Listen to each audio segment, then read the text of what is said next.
Alright guys, welcome to part 2 of my PlayStation 3 game collection. I've got a lot more to show, so I'm going to have to maybe speed up a little bit. I'll try. Next one here is FIFA World Cup. I should have showed you this in the last video actually. FIFA World Cup 2010, South Africa. I actually really enjoy this game, guys. I would say as much as the ordinary FIFA games. This is a lot of international teams you can choose from, a wide selection of teams, possibly every country in the world, which is good. I've never seen that in a FIFA game since FIFA 98 on the PlayStation 1. In fact, that game's a classic. So it's good to see a whole load of the full selection of international teams. So yeah, guys, very colourful and very good game, very nice gameplay as well. And I like how you can see the manager, like the international clubs, the manager going up and down the touchline. It only does that with the teams that qualified, such as Germany, England, Italy, Holland, and USA. It doesn't do with like Scotland or people that countries that didn't qualify, basically. So that's that. Destroy everything. So here we have Legendary. Very cheap game. You can get it really cheap now for about £4–5. I got it for £3.75 or something on eBay, and I've completed it already. I got it about a week and a half ago or 2 weeks ago, and I've already completed it. I actually found this really enjoyable. I think a lot of people don't like this game either. I mean, there's a few things that I don't like about it, such as jumping's terrible. You can't jump to save yourself. I hate games that your main character has a terrible, height. Can't jump for shit, basically. So yeah, it's a good game, guys. Full of like griffins, werewolves, minotaurs, like kraken, like a big kraken and that. I didn't find the game really too difficult. It got a bit annoying towards the end because it was a bit challenging, a bit more challenging. I should say a bit more annoying. It's a bit more annoying than challenging. So I'd like to see a Legendary 2 actually. I don't think Atari will make a Legendary 2, but you never know. But it's something I would quite like to see because I actually enjoy this game. Next we have Ratchet and Clank, Tools of Destruction. Oh my god. I was blown away. I was blown away with this game. I want to get a track in time as well. I never played any of the PlayStation 2 Ratchet and Clank games. This is the first and only Ratchet and Clank game I've actually played, which is actually perfect for me being a Sony and a platform game fan. Big fan of platformers. So I had to get into this series because a lot of people liked it, and I played this game, and like I say, I was blown away. Completed it in about 3 or 4 days. I could have completed it quicker if I hadn't been too busy with other games at the time. It's just a fantastic game, guys. And like I say, I need to get a track in time sometime because the Ratchet and Clank series seems to be a brilliant series. So yeah, and a well-loved series as well. Alright, let me get this out of the way. Call of Duty 4 Modern Warfare. Good game, guys, actually. Not a big fan of the Call of Duty, like, online. I'm not really a huge fan of online gaming, like, full stop, apart from maybe sports titles. But I've got to say, guys, online is probably, probably the best online I've played, probably, on a first-person shooter, or definitely one of the best, anyway. If I can get onto the online, a lot of times I can't get onto online because it just comes up downloading game settings and it won't let me on.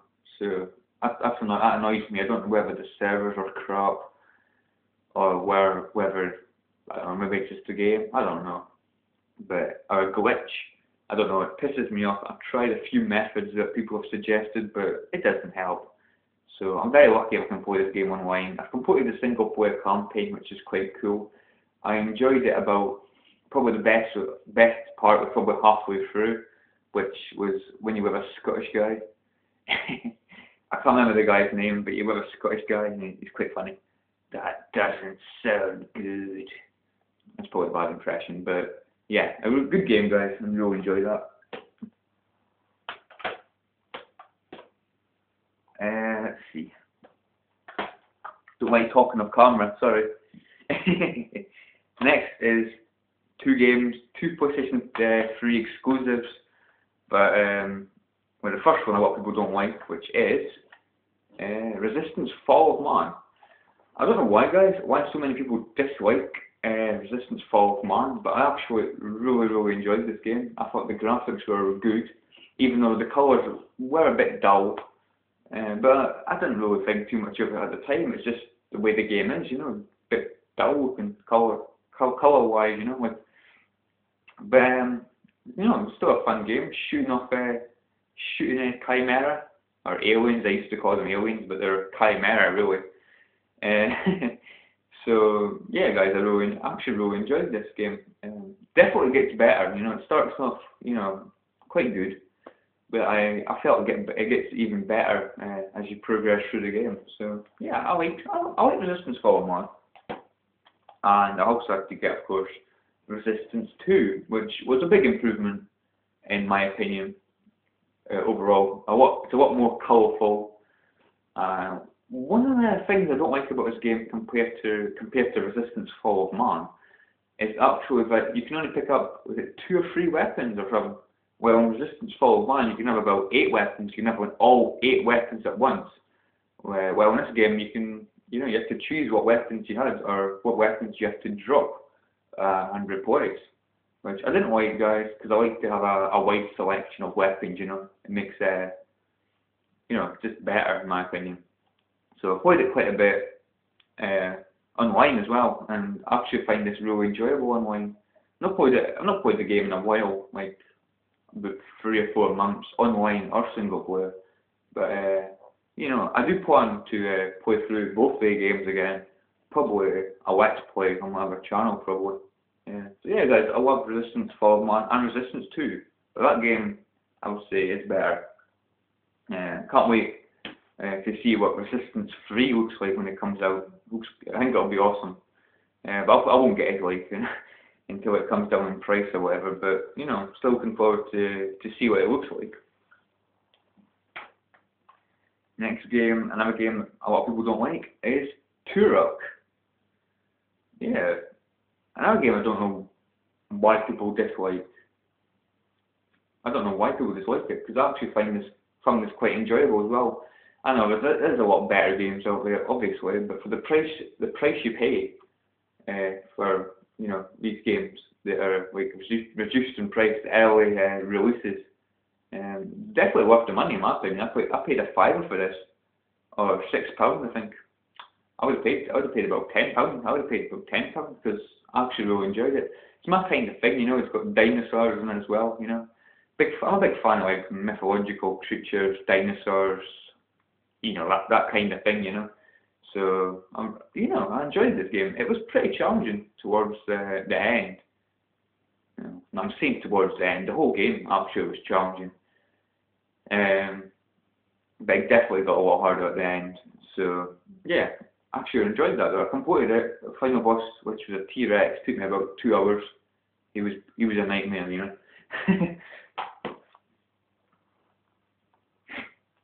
Big fan of this series. Devil May Cry 4. Oh yeah, another game. People dislike it. I don't know why. It's epic, you know. It's music, it's soundtrack. Just like every Devil May Cry game is fantastic. A lot of people don't like Nero. I think Nero's alright as a character. I do prefer Dante, as most people probably would, but I still think Nero's quite a good character, you know.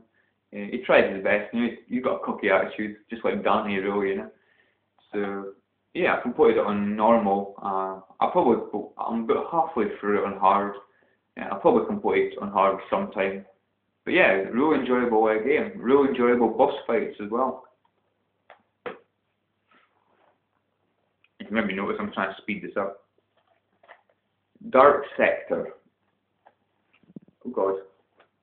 Another game, guys, that I think is pretty decent. Not the best, not one of the best games out there, but for the price you pay, once again, definitely worth it. I like how you can use the y-axis, or is it X? No, x-axis. How you can like tilt the controller, like when you throw the boomerang thing, you tilt your controller, and that basically controls the flight of the boomerang. So you can basically guide it, steer it into an enemy's head or a body part or something to chop it off. It's brutal, you know, but a really good feature. And you know, but not the best of games, but you know, it was decent enough, you know. 007 Quantum of Solace, a fantastic game, fantastic first-person shooter with a few like interactions. We have to press buttons during a cutscene, during one of the fights, you know. And surprisingly, guys, I actually played this game before the film. I only watched the film about 3 weeks ago, and the film was alright. I think he makes a good James Bond, Daniel Craig, but the problem is I don't think Quantum of Solace was one of the best films for him to actually be in, you know. I don't think the film was too great. You know, it was decent enough, but you know, I don't know if Casino Royale or the new film that's coming out, Bloodstone, I don't know if it'll be any better than Quantum of Solace, but you know, like I say, it was decent, but nothing special. Played this game loads, guys, online, especially. Completed it on hard mode as well for the single player, the hardest mode. But mostly online I played this and met quite a few friends through this game, through the PlayStation 3, you know, microphones and that. So yeah, enjoyable game, guys. Quite like that.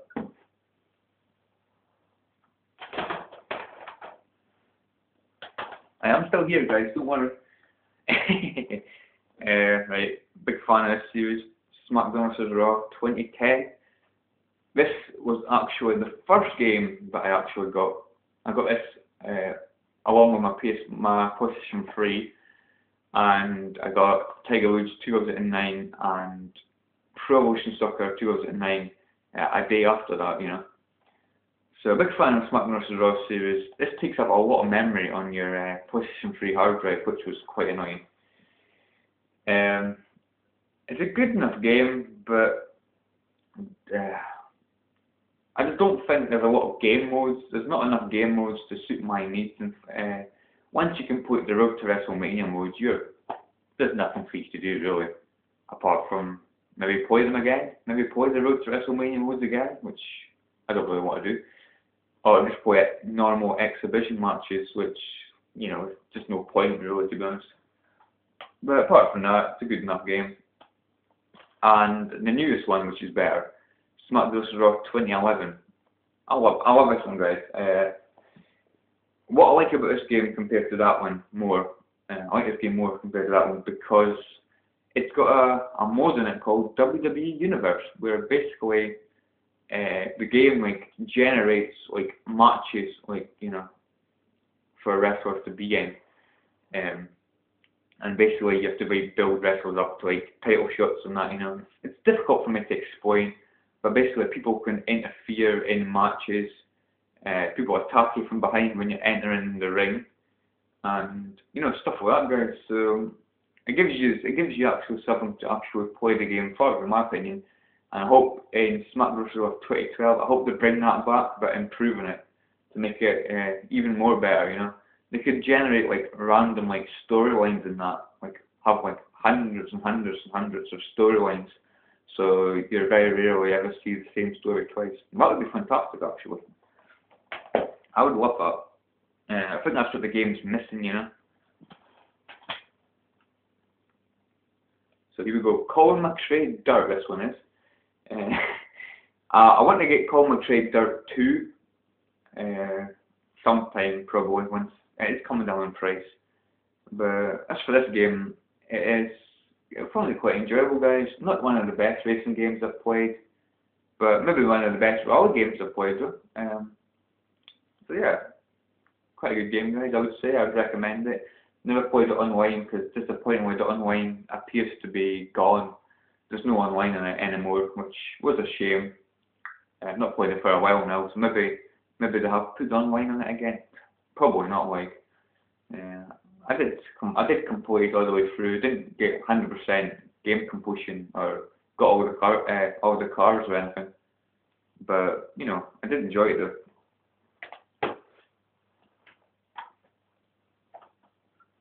Here we have a game, and this is actually the only, surprisingly, out of the 47.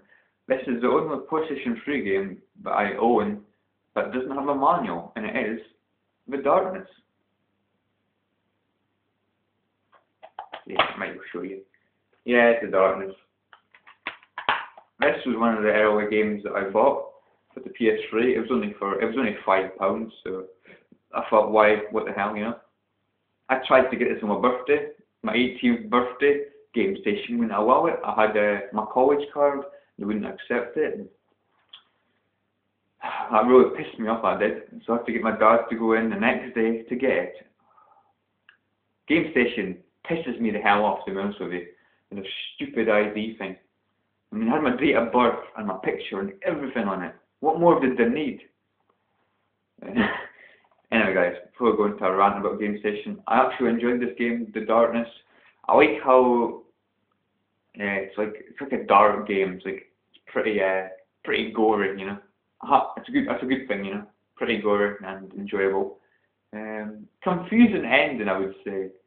I think they should make a second Darkness because the ending was a bit meh, to be honest with you. But the majority of the game was really fun, really enjoyable. And if you want to have a game that's gory, a bit dark side to it, you probably like this game. So yeah, and you go around, you've got the Darkness, which is like a snake on your arm, and basically you can eat the hearts of your opponent, which is gory, you know. So yeah, a good game, guys. That is. So yeah, guys, I'll see you all in the next part, which will be the final part. I'm starting to get a sore throat, unfortunately. Too much talking again, you know. So thanks for watching, guys. I'll see you all in the next part. See you guys.